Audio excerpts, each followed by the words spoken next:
What's up guys, Nate here. I have another PSA submission video. This is a little different because I already have the cards back. Now, there's going to be some blue balling in this episode. I'm going to upload the return video the day after this video goes up.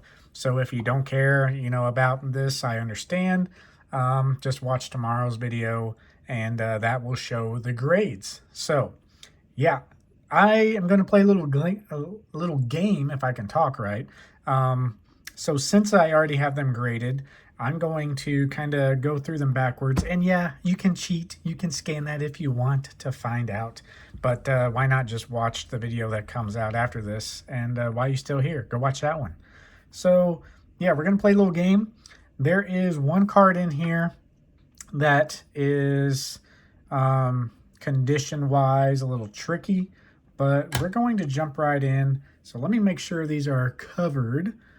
We have an enchanted rare from Lorcana's Rise of the Floodborn. So very cool. It is Phillips cards. So these first 7 cards will in fact be Phillips. From the PokeTalk podcast, we always submit cards together. So yeah, Madam Mim. Looking really good there. There are no imperfections, and he actually just put this one on eBay once we got the scans back on PSA, and he is actually first to market to have one of these graded. Obviously this is pretty much going to be a 9 or a 10, right? But he's the first to market on eBay with either of those grades. So yeah, stay tuned if you want to see what that gets. I am going to have to remember to set these off to the side. So yeah, next up we have a D100 promo.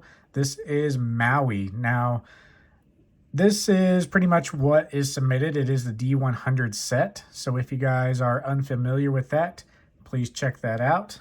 I'm going to just kind of go through some of these. This one is actually, so it comes in like a little white pack, right?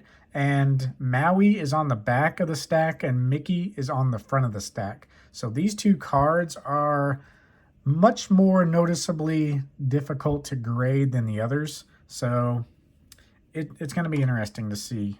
I've sent off more than what I'm showing you in this video. So we'll be anxious to see what those get. This Maleficent, I don't know if you can see that.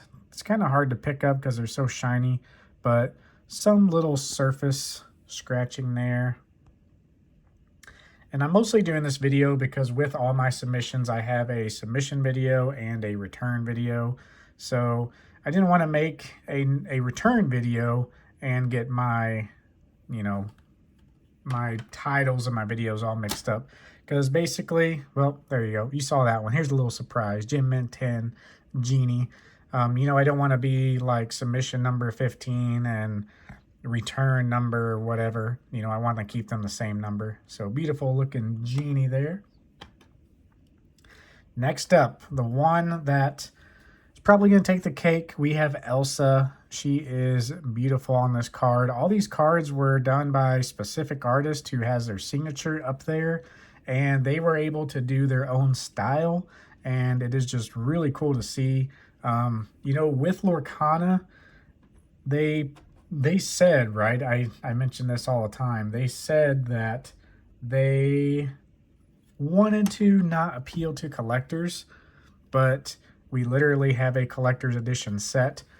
This is, though, for the D100, so it makes sense for them to do something big for that. So it makes me wonder, will we ever see any promos like this again? They were really against promos and they were really just hammering playability. But yeah, what will we see in the future? As far as Lorcana goes, we do have a nice selection of promos. I'm trying to show you this Mickey. A lot of them down here have like a little weird print defect and then some surface scratches.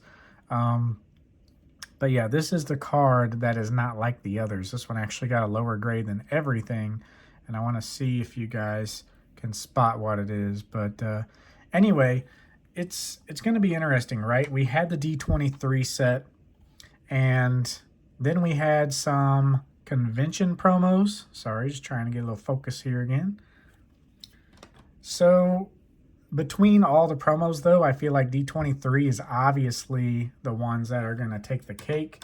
They are the first cards. They are very rare, and you know they're definitely the special cards. If you're, whoop, I just knocked one off onto the table.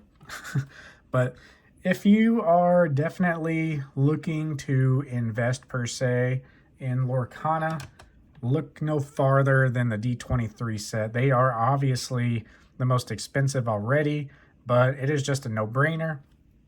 It is the cards from the first chapter, but they have a D23 logo down here in first edition. The only cards so far that have had first edition, and probably the only ones. So they are in a league above the rest, make no doubt about it. But as far as other promos, though, these guys are pretty nice. I mean, it's interesting, right? These cards are actually different, unique art, and the D23 promos are just the normal art from the set with the enchanted foiling. So as far as promos goes, these definitely are in a league of their own too, but they are so cheap right now. They came in like a $50 gift, collector's edition gift box, and yeah, they are still super cheap. You can pick up those boxes, I think 70 to 80 bucks right now. And yeah, I have all these on eBay, so it's going to be interesting to see where the prices end up. The market is young for these, but I just love them. They got the artist signature and unique art. They might be cheap, but I think these are pretty much in second place as far as promos goes, right behind the D23 set. So let me know what you guys think, and we'll see you in the next one. See ya.